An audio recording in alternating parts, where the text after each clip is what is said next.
Have you ever found yourself coding a website and you have small adjustments to make and you must save the document, refresh the page and repeat this process till you solve the problem? This can take a lot of time. Now imagine the ability to make changes to your document and the changes you make immediately reflect in your browser. With an extension, you can do just that. It's called Live Server. Now to get this extension, you go to the Extensions tab, which can be found in the left-hand side panel in your VS Code program. In the input field, type in Live Server, where a multitude of options are displayed. The best option is generally the first option, as these are the most downloaded extensions. You can confirm by looking at the publisher's name and the download count. The higher the download count, the better. After returning to your Explorer window, you do this by closing the Extensions page tab, which will return you to your files. You can now use the Live Server extension.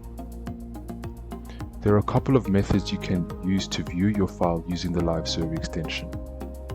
The first method is to right-click the index.html file, then to select Open with Live Server. The second method is by going down to the bottom right of the VS Code window and clicking the Go Live button, or by using the keyboard shortcut Alt+L+O. This will automatically open your file in your default browser window. So, as you can see, the page reloads automatically.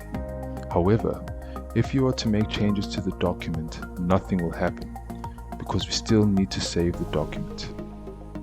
So, we have solved one of the two problems. To solve problem number 2, we first need to configure VS Code to save the files automatically after a specified time.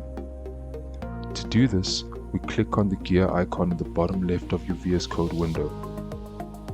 Select the settings option.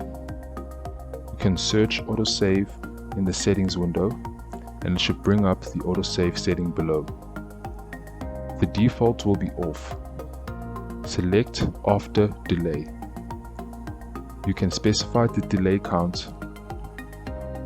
We can close the settings window and go back to the index.html document window and give it another test by typing some text to the content and see that the browser window refreshes and updated automatically without the need to save, refresh and repeat.